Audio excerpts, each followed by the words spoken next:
itsura, oh, di ba? Napakaganda. Opo, ang daming tao.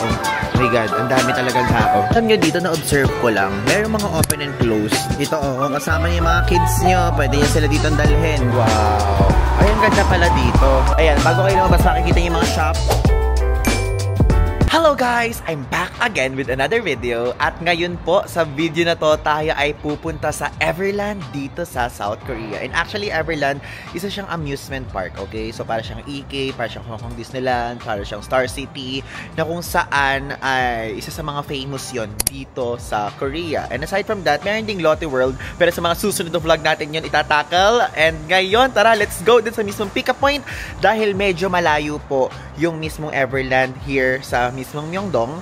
Kaya nung nag-book ako ng ticket kay Klook, okay, kay Klook ko to binook, so yung link ilalagay ko sa ibaba, meron dong add-on na transfer. So ngayon, pinurchase din natin yung transfer na yon. So if ever kayo, kung gusto nyo may pa-transfer na ganito at nasa Myeongdong area lang naman kayo, pwede nyo gawin yon. Okay, so if ever, kung mag-book po kayo, feel free to use my code, PaulIvanClook, para magkaroon kayo ng extra 5% off discount. Pwede nyo yung gamitin for 5 times, okay? Ngayon, let's go. Yan, so as you can see, sa Myeongdong area, wala pong katao-tao. Time check, alas 8 ng umaga. At gusto ko lang i-share sa inyo, di ba sinabi ko sa inyo, nung bago ako magpunta dito sa South Korea is mainit pa. Yun yung mga nakalagay sa post, nakalagay sa mga weather apps. So, ang mga dinala ko is mga t-shirtan, saka short, ganyang level. And alam nyo, buti na lang. Mahilig tayo sa malamig. Kung hindi, I think, kung yung mga friends ko, yun nandito, talagang giginawin. Yung mother ko, giginawin dito yung ganyang level. Kasi 12 degrees Celsius na guys, dito. And so far, parang feeling ko nga may rapid na merong puting gumanon. Pero ano siya, abnormal yung mismong weather dito ngayon. Like kahapon mainit, nung isang araw malamig, nung unang araw ko malamig na malamig, ngayon sakto lang. Kaya ngayon kayo po sinasabihin ko kung pupunta kayo dito sa South Korea ng first week of October, be ready. Kasi possible na malamig at possible na medyo mainit pa. Depende kung kailan si-switch on ni South Korea ang kanilang aircon. Yan. So andito na tayo sa mismong highway. And alam nyo, yung mismong pick-up point ng pa-Everland is doon sa the North Face. So, sa Myeongdong yun. Yan. So, dyan po ang mismong pick-up location. The North Face Store and Cafe. Ang pick-up time ay 8:30. Pero sabi dun sa mismong brief is kahit mga around 8:20 daw magpunta na mismo dito para hindi maligaw dahil on time aalis ang mismong bus or shuttle. Tingnan nyo, nakakatuwa dito sa South Korea, merong ilaw dyan sa ibaba. Like for example, nagsa-cellphone kayo, ganyan. Tapos type kayo ng type dyan. Tapos biglang magko-color green yan. So indication yon na green na rin sa stoplight. Ang galing, no? Very friendly sila sa mga nagsa-cellphone. Ayan, tignan nyo, color green na. Let's go! Good morning, Myeongdong! Good morning, South Korea. Ayan, so dito po ang pick-up location. So it can be na dito or doon sa side na yan. Basta merong watawat na wonder trip. Alam nyo, grabe din yung damit natin. Masyadong maingay. Gets nyo yun? Yung mga damit dito puro color. Black, beige, puti, ganyan. Tapos tayong bright blue. Oh my God. Bumili na muna tayo ng small breaky natin dito. So gusto ko yung tuna mayo. Ito. Masarap to.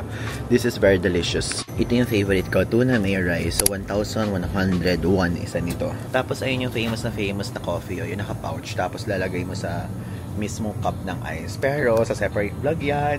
Kasi itutur ko kayo sa 7-Eleven, tas mga ibang convenience stores dito. Ayan, so i-microwave na natin yung hotdog na kinuha natin. Ito yung kinuha kong hotdog. Ito, tigto 241 siya. So yung conversion, nilalagay ko na lang sa screen. Here.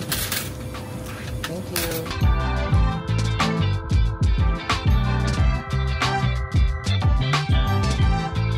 Okay, ayan. So, andito na ngayon tayo sa Everland. And actually, binigyan na tayo ng ticket ng tour guide natin. And tignan nyo, napakahaba ng pila. Tapos, ang nakakatuwa dito, since under tayo kay Klook, meron tayong separate na pila. Though mahaba pa rin, pero at least, wala na dun, no? Diba? Okay guys, so nakapasok na tayo ngayon dito sa Everland. And actually, alam niyo, napakadaming tao. Like, parang level siya ng Japan. Pero hindi ganoon kasing dami sa Hong Kong. Alam niyo yun? So, if ever, kung magta-transfer kayo, merong separate lane kapag ka-group only. So, doon tayo nag-fall under sa group dahil nga naka-transfer nga tayo, kaya mas mabilis tayo nakapasok. So, one advantage yon kapag ka nag-book kayo sa Klook tapos na may kasamang transfer. Tapos ibigyan kayo ng ganito, QR na ito yung ticket. So ito i-scan doon, okay? Okay, ayan yung itsura, oh, di ba? Napakaganda. It's giving Disneyland. Tignan nyo, may mga restaurants dito, oh. Ayan, may pizza Il Forno, Crystal Jade. Tapos may mga pang photo dyan. Wait, saan ba may maps? We need maps. We need maps para hindi tayo maligaw. At the same time, usually kasi diba kapag kanina theme park, alam niyo yan, medyo duwag po ako talaga sa theme park. Pero gusto ko lang din kasi itong ikutin talaga for experience, ganung level. So ngayon, bawat meron tayong ride na makikita, isa-search na muna natin sa TikTok yung preview ng mismong ride. Baka mamaya biglang nahuhulog na ganun. Eh, nakakatakot. Ay, na meron ditong Mexican Grill and Cantina on the border. Meron din dyang Starbucks. Tapos ito, dito tayo sa side na to. And share ko lang sa inyo, alam nyo ba? Hello! Share ko lang sa inyo, alam nyo ba na itong mismong area na to, pwede kayo dito magpasok ng pagkain dahil ako meron akong dalang pagkain. Binili ko 7-Eleven. May dala ako ditong hotdog, saka onigiri. Diba? Grabe, theme park ba to? Bakit may Logitech dyan? Tapos meron dito 8 seconds. Bakit naman parang shopping area naman to? Ano? Grabe, I need maps. Wala kayong pamapa dito. Ba't ganon? Ayan, so bago tayo mag-explore, nag-alarm na muna ako ng pagkadami-dami para naa-alerto ako. Dahil 6 PM, kailangan magpunta na dun sa mismo entrance. Kapag ka nag-transfer kayo, ganun ano. So, dadating kayo dito ng around 9:30 or kundi 9:20, ganyan. Then, i-explore yung area hanggang 6 PM. Then, 6 PM dapat nandun na kayo sa meeting point na kung saan ituturo naman sa inyo. Depende kung saan kayo mag-meet upan. Okay? Ito po, ang daming tao. Oh my God, ang dami talagang tao. Ayan, welcome po sa Disneyland. Doon, sa Disneyland nung part kasi na to eh. Diyos ko, tiga nyo, puro roller coaster. Oh, ito parang Vikings. Tapos yun yung mga gano'n. Tapos ito pa. Oh my God, ang nakakatakot pala ang mga rides dito, guys. Parang tingin ko dito lang tayo pwede. Oh, ayun oh. So yung sasakay ka, tapos may mga tiger. Grabe. Tapos, ito meron parang ano, meron parang, tawag doon? Parang cable car. Canopy ride. Ayan, sa ganyan lang tayo. Wait, tignan na natin lang ang kaya natin. Diba? Ito kaya natin to, bumper car. Panda, ayan, kaya natin yan. Mukhang attraction lang yan. Sige, tignan na natin. Dito na muna tayo, pababa. Nakakatuwa yung fact na kahit anong rides ang puntahan mo dito, madaming tao. Ayun, tignan nyo, ang ganda yun. Paano pa kung autumn to, no? Yung tipong color orange na yan. Ang ganda ng view. Alam nyo, unfortunately, to be honest, nakakatakot yung mga rides nila pala dito sa Everland. I know naman na talagang pagka ganito, i-expect ko na matatakot ako. Pero parang lahat extreme halos. Wala man lang yung parang nakaupo ka. Na parang sa Disneyland, kunyari, iikot ka kay Winnie the Pooh. Ganun lang gano'n. Takot lahat ng rides. Ayan, so nag-install ako ng application. So ito, ayan, Royal Jubilee Carousel. Ayan, kaya natin to. Sige, let's go. Ayan, tara puntahan natin tong Lost Valley, Amazon Express, Safari World, saka T-Express. Gusto ko lang i-share sa inyo na dito, medyo mahaba-habang lakarin na. Mga meters. Tignan nyo, mga 500 meters, 400 meters, 300 meters, 200 meters.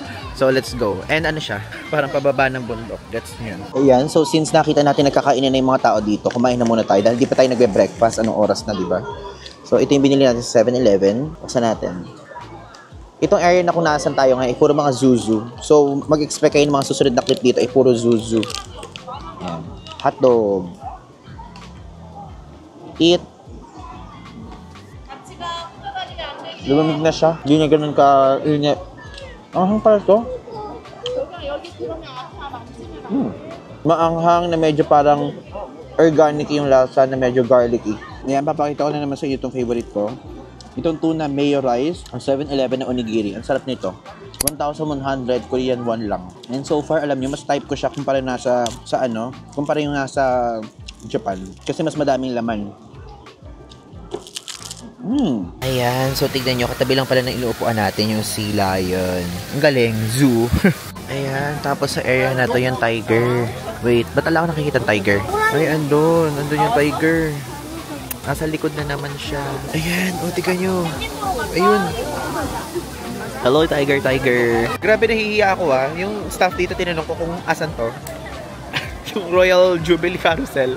Nakakatuwa. Carousel talaga hinahanap natin. Alam nyo dito, na-observe ko lang, merong mga open and close na time itong mga mismong mga rides na yan. Like for example, may mga rides na 10 o'clock pa nagbubukas, ganun. Hindi siya tulad dun sa mismong, tawag doon, Hong Kong Disneyland at Universal Studios na talagang bukas na agad. Like yung moment na pagbubukas mismo ng doors nila dun sa mismong main gate. Dito, iba-iba yung open and close. Kaya kahirap tuloy i-check. Ayan, so bumili ulit tayo ng churros. Ayan, I think napansin nyo na at napapansin nyo na din na mahilig talaga ako sa churros. And meron sa ating nag-comment na isang coffee, shop or parang pastry shop sa Quezon City na masarap daw yung churros and pupuntahan natin yan dahil nirecommend ko. Susundin ko kayo.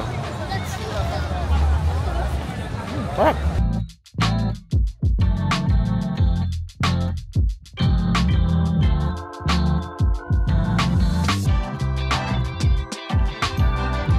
Grabe, hanggang ngayon hindi pa rin ako nakakasakay. Kung hindi mahaba ang pila, nakakatakot naman yung rides. Ano ba yan?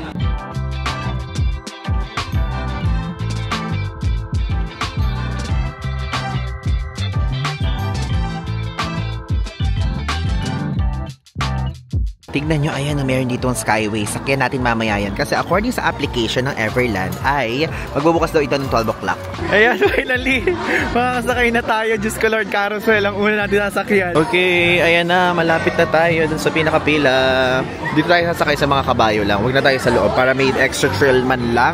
Kasi baka sabihin nyo sa akin, ganito na nga lang yung sinasakyan. Doon pa tayo sa nakaupo lang, hindi yung nakakabayo. So let's look for kabayo. Wait, maghanap tayo ng kabayo. Kabayo. Guys, natutuwa ako sa part talaga nung sa carousel tayo sumakay. Kapag kasama ko yung mga kaibigan ko dito, sasabihin na naman sa akin noon, bakit ka sa carousel sumasakay? Hindi ka sumasakay sa mga roller coaster? Bakit? Masaya naman to Ito nga gusto ng mga bata eh. Pero achievement unlock. Di ko ata nasakyan yung ganito pa sa AK saka sa Hong Kong Disneyland. Meron ba doon? O diba? Dito natin first time nasakyan to sa Everland. I mean, nasakyan ko na sa AK before pero parang grade 2 pa ako. Tapos ayan na, make sure i-lock nyo. Kailangan nakalock para secured kayo, para hindi kayo mahulog. Oh my God, umaandar na. Natatakot na ako guys. Grabe, nakakatakot. Nakakatakot talaga. Woo! Grabe! Ang saya! Ang thrill! Nakakatakot! Ayan, so ito is sky dancing na ride. Parang tingin ko naman kaya naman natin to, no? Hindi naman pala siya binabalibag ganung level. Ayan, taas! Ay, parang kaya naman natin to. Let's go. Sige, try natin. Let's go! Piliin natin number 1. Ayan, 7, 6, 5, 4, 3, 2, 1. Dapat 1 tayo. Ayan, sakay na tayo sa isa na namang cute ride. Oh, ganyan naman. Inaangat lang tayo, tapos umiikot. Pero parang natatakot din ako guys. Like literally. Nahilo pala to. Hindi nga ako natatakot, pero hihilo naman ako.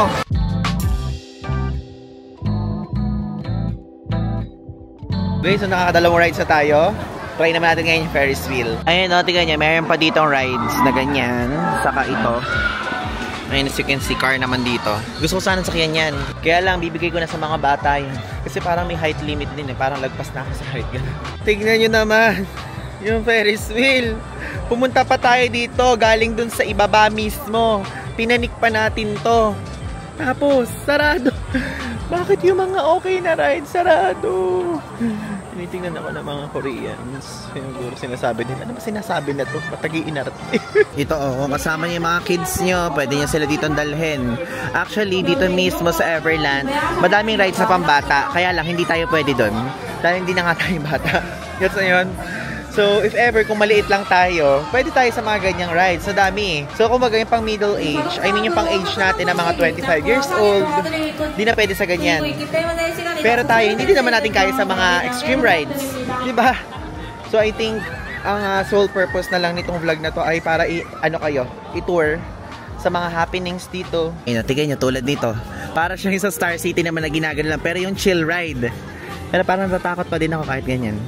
Pero kaya naman siguro yan. Kaya lang, hindi kasi pwede sa age natin. Ang mga pwede lang ngayon, tatay, andon, yung anak niya, sinasamahan, nanay, sinasamahan yung anak niya, ganun lang. Okay, target unlocked. Diyan tayo. Sa mismong skyway na yan. Ayan na, di ba kanina walang tao? Ngayon punong-puno na ng tao. Diyan tayo pupunta. Ayan na, nakasakay na tayo.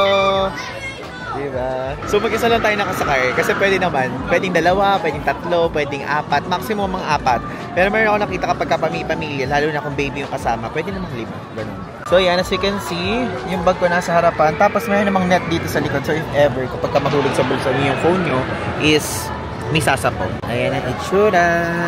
Diba? Nakikita nyo na. Dito naman sa side na to. Ayan. Sakay na tayo. Actually, hindi ko alam kung bakit kapag sa mga ganitong classic ride, kahit naman matataas to or what, hindi ako natatakot. Pero natatakot ako sa mabibigat. So parang I think, mayroon na akong fear of, ano lang talaga, sa mga rides na may kasamang acceleration, inertia, force, speed. I think, ganun. Wow. Ano ko nasabi? 4 agad ang fears. Okay, so tapos na tayo dun sa Skyway. Pero kasi, guys, yung mga natitirang rides dito, hindi ko na kaya. So, hindi ko na kaya hindi ko na kaya maitutur dun sa mismong rides. Ayun, tingnan nyo. Kaya nyo ba yan? Kaya ko ba yan, guys? Tingin nyo, kaya ko yan? Tapos ito, yung roller coaster, wait, natatakpan. Tapos, doon sa side na yun, naghihiyawan. Ayun pa, oh. Also, lunchtime na. Check nga natin kung ano yung mga ino-offer dito kay KFC. Ayun, tignan nyo, 38,000 won. Meal siya. Tapos kapag ka chicken, 14,500 won. Wait, maghanap muna tayo ng iba. Pero ayan, if ever kung gusto nyo, ayan po ang price. Diba? Good for 3 people pala yung Everland Pack. Ayun yung burger set, 11,800 won. Tapos ito, 11,200 won. Spicy Zinger burger set. Ayan, so bigyan ko kayo ng idea kung magkano yung mga prices ng mga food dito. So ayan yung churros, 4,300. Wait, di pala nakikita, sorry. Ito, churros, 4,300. Itong smoked sausage, 4,800. Itong parang corn dog na star hotdog yung pangalan dito, 5,000. Tapos 5,600 itong honey soy sauce chicken skewer. Tapos itong chicken pastry bake is 5,800. Tapos itong hurricane chicken, 9,000. So yan po ang mismong price niyan. And another one kung gusto nyo, kung meron kayong mga babies, ay meron ditong baby services kung saan pwedeng magpa-breastfeed ang mga mother. Tapos dito naman guest relations if ever kung meron kayong need, lost and found, lost child, etc. Dyan po yan. Ayan, ito naman mga merch. As you can see, 49,000 yung pandang malaki. Actually, puro panda stuff to. Oh. Ito 15,000. Yan. Tapos ito naman 20,000. Wait, ano to? Ito stuffed toy siya. Parang pwedeng pang unan-unan. Ano siya? 15,000. Ayan, supil 5,000 if gusto nyo. Diba? Though, alam niyo yung price niya, ang mura niya kumpara sa Hong Kong Disneyland sa Universal Studios Japan. Dito na ngayon tayo sa Oriental Restaurant. Ayan, as you can see. So, ito po yung Oriental Station menu. Dito makikita nyo, ito yung mga prices. I-pause nyo lang para makita nyo. Pero so far, ang inaay ko dyan is either itong shrimp tempura udon, tapos itong ramen, pork broth ramen, or kundi itong rice top with bulgogi with soboro. Diba? Mura lang siya kumpara sa mga parang ibang amusement park, no? Kasi ang presyo lang nito, 14,500. Pain na tayo para mamaya dire-diretso na tayo. Ayan, pool. Wow. Ay, ang ganda pala dito. Ayan, so total price is 18,000 won. Okay, so ito yung in-order natin. So rice with something. So yung kanina pinakita ko, nakalimutan ko na yung name. So ang presyo nito is 14,500. Tapos ito is 3,500 yung orange juice. Okay, so ngayon, tara, tikman na natin. Yan, sana masarap siya. Tikman na muna natin yung mismong mushroom. Tara. Doon hindi siya matamis Hindi yung tulad na in-expect ko. Pero masarap siya. Sarap. Doon konti lang yung serving. Tikman natin meat.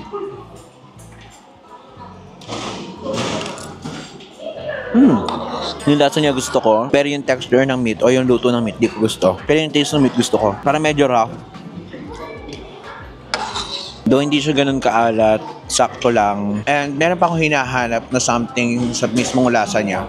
Masarap siya don't get me wrong, pero may kulang na hindi ko masabi. Piling ko hindi ganun kalasa, pero masarap pa din kahit ganun. O gutom lang ako. Tapos, i-rate ko siya ng siguro 8 out of 10. Tapos ito, hindi ko pa natitikman, pero syempre, ano naman to, talagang gawa na to ng company.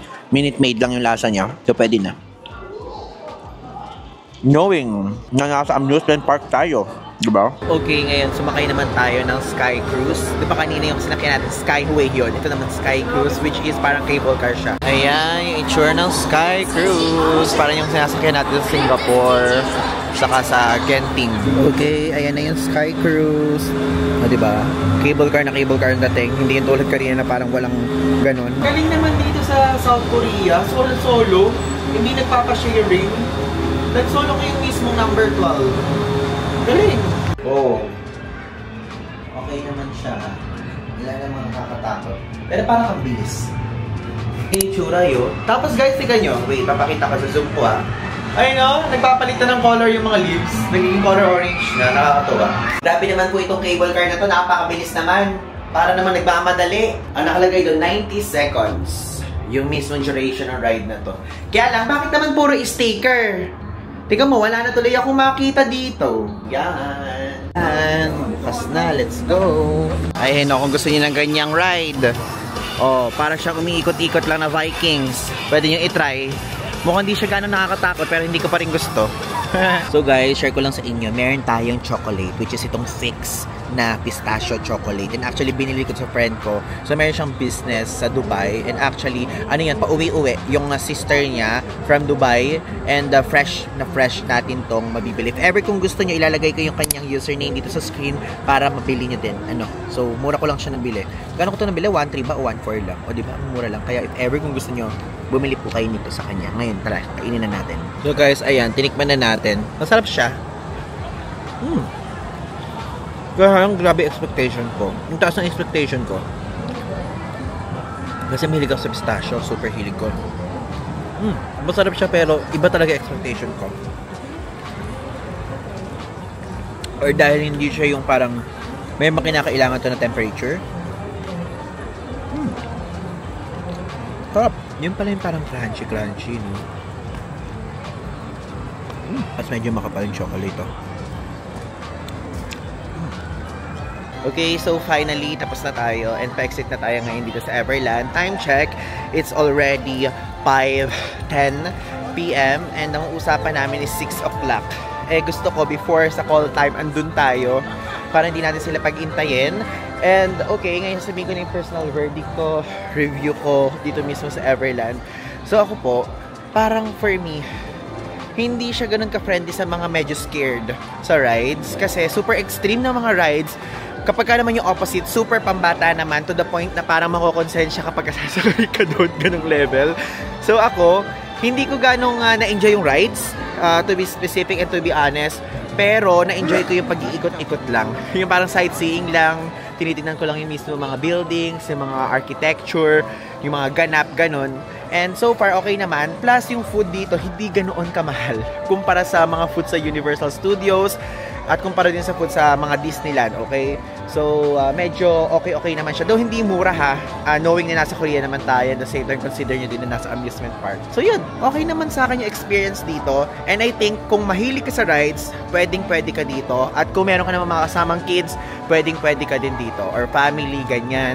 Kasama mo kunyari yung lolo't lola mo. I think, kaya naman sila. Kaya merong mga attractions dito na pa-uphill. So, kailangan nilang pumanig or ano ba sa other terms sa Tagalog yon? Kasi iba'y Tagalog ko eh. So, ganun. Basta yun, merong mga lakaran talaga na papanik. I mean, ganun. Gets niyo yung point? So, ngayon, ang gawin naman natin ay magpunta na tayo dun sa mismong meet-up point dahil malapit na yung time natin. And again, if ever, kung magugustuhan nyo to, feel free to book it via Klook. And you can use my code PaulIvanKlook para magkaroon kayo ng extra 5% off discount. Ako po ang in-avail ko aside from dun sa mismong admission ticket is yung transfer din. Kasi medyo malayo talaga siya sa mismong city center. Okay? Yun lang. Goodbye, Everland Resort. Bye! Ayan, so kung gusto niyo lumabas, ayan, bago kayo lumabas, makikita niyo yung mga shop. Yan, 8 seconds, parang H&M, Uniqlo yan. Tapos may Starbucks dyan. Tapos dito may kainan pa, tapos may Logitech. Grabe na random, may tech shop dito. So yun lang naman. And so far, okay naman siya. For me, hindi ko pa na nasabi rating ko dito. I-rate ko siya ng siguro 8 out of 10, okay? 8 out of 10 ko siya i-rate. Bakit naging 8? Kasi nga, konti nga lang yung tinatanggap yung tulad kong takot sa rides. Gets nyo? And at the same time, napakadaming mga taong nakapila. Super! Buti na lang yung mga gusto kong puntahan iba, mabibilis lang yung pila, ganung level. Pakahaba. Ayan, pa-exit na tayo! Exit. Na-pick up na tayo ngayon and actually nintay ko na lang yung mga kasama natin. So, dun tayo. Dito kasi usapan sa letter E dito sa mismong Everland and hintayin na lang natin kasi total kami dito ay 1, 2, 3, 4, 5, 6 kami. So, 1 pala ako pa lang. Tayo natin sila. Mabuti na ng maaga. Kaysa late. Okay, so ngayon na-drop off na ulit tayo dito sa mismo The North Face Store and Cafe kung saan tayo kanina pinikap. Okay? Again, maraming salamat. Kung nagustuhan nyo itong video na to, please mag-like kayo at kung mayroon kayong gusto i-comment nyo lang dyan. At kung i-book nyo din to, i-book nyo lang siya sa Klook. And again, you can use my code PaulIvanKlook para magkaroon kayo ng extra 5% off discount. Ang binuko po, yung may ticket at yung may kasamang transfers. dito yon, okay? So maraming salamat and PM and DM nyo lang ako sa Instagram, Facebook page kung may gusto kayong sabihin. Again, thank you. So yun lang. Thanks!